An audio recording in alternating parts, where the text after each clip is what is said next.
When you're collecting tomato seeds, do you have to use the fermentation method? There are several different methods for cleaning the seed, but some people say that you have to ferment them or else the seeds won't store properly, or they won't germinate properly, or they'll get disease. Fermentation prevents all of these problems. Is that really true? In this program, I'm going to look at several different methods for cleaning tomato seeds, including fermentation. I'll discuss each one, and then I'll give you the results of a little experiment I did. Each tomato seed is enclosed in a gel-like sac, which is surrounded by tomato flesh. The flesh is fairly easy to remove, but even if you wash the seed in a sieve, the gel sac stays attached. Many sources say that tomato gel or flesh will inhibit germination. If this is true, any method that does not remove it won't work. It is claimed that fermentation removes the gel. Here is a list of some of the methods used to clean seed.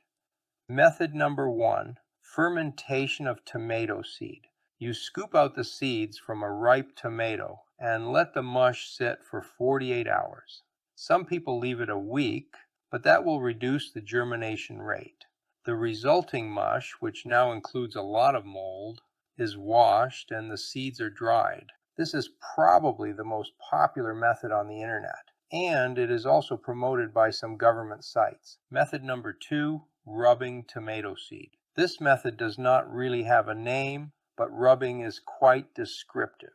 You remove the seeds from the fruit and rub each one individually on paper towels. The gel rubs off easily, and you are left with fairly clean seed. The seed is then washed, dried, and stored. This method works quite well and does remove all of the flesh, but it is a very tedious method. That's not a problem for most gardeners who only need a few seeds of each variety, but if you want to collect 100 seeds, you will be busy for some time. I've used this method personally, and it produced high germination rates for me. Method number 3, the do-nothing method. When I first heard about this method, I did not believe it would work. But many people do use it. You extract the seeds, wash them under running water, and dry them. Don't use a paper towel because the gel around each seed sticks tightly to the paper once it is dry. To reduce this sticking problem, use wax paper or a ceramic dinner plate. What about the extra gel and flesh? You just ignore it. According to the science we think we know, the flesh will inhibit germination. And this method simply can't work. But for some people, it does work. So maybe this is all a myth. Maybe the drying process, followed by several months of storage, is enough to overcome the inhibition. Method number 4, tomato detergent wash method. There are also several reports of treating the seeds with various home products like Clorox, baking soda, washing soda, and trisodium phosphate, known as TSP. All of these products should help digest the flesh and produce clean seed. It is interesting that many people collecting heirloom seeds are organic gardeners, but when it comes to seed collection, they have no problem using chemicals. There seems to be no evidence that chemical treatment is any better than fermentation, which does not require the use of extra chemicals. Method number 5, direct burial of tomato seeds. Extract the seed along with all the flesh, or even use the whole tomato. Bury it right in the garden so the seed sprouts next spring.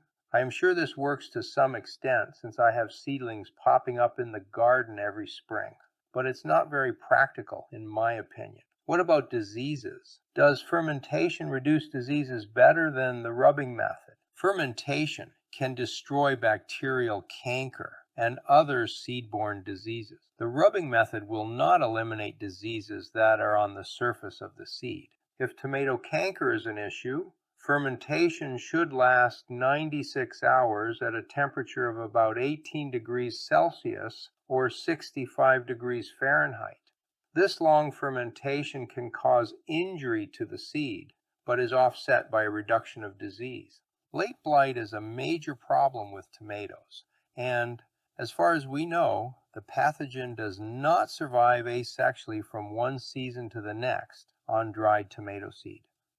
In most cases, treatment for diseases is not required after a fermentation process. So which method is best? I decided to do an experiment and test them for myself.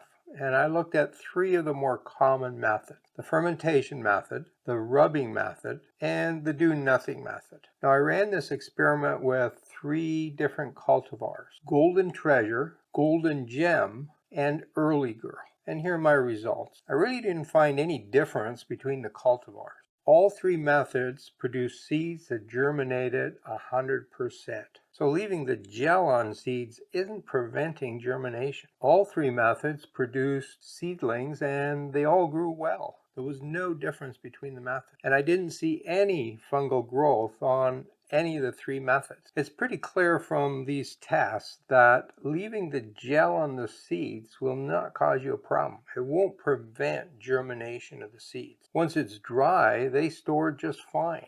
And it's a pretty easy way to clean the seeds. In effect, you do nothing and don't bother cleaning them. Just let them dry. I think the rub method may be best for most gardeners. I mean, we only want a small number of seeds, and so rubbing the seeds is not a big deal. And the seeds are a little cleaner that way, and they tend to stick to each other less. If you're collecting a larger number of seeds, I think it's worth doing the fermentation method. First of all, you get nice clean seeds. Secondly, it's probably less work than the rubbing method for a larger number of seeds. I found the rubbing method very tedious. And thirdly, fermentation is the only method that might actually reduce diseases on tomatoes. And we all know diseases on tomatoes are a real problem. Now, I don't think the effect is really large, and I don't think it's going to make a big difference in your garden next summer, but who knows, maybe it will help. If you'd like to learn more about growing tomatoes, how about this video here that explains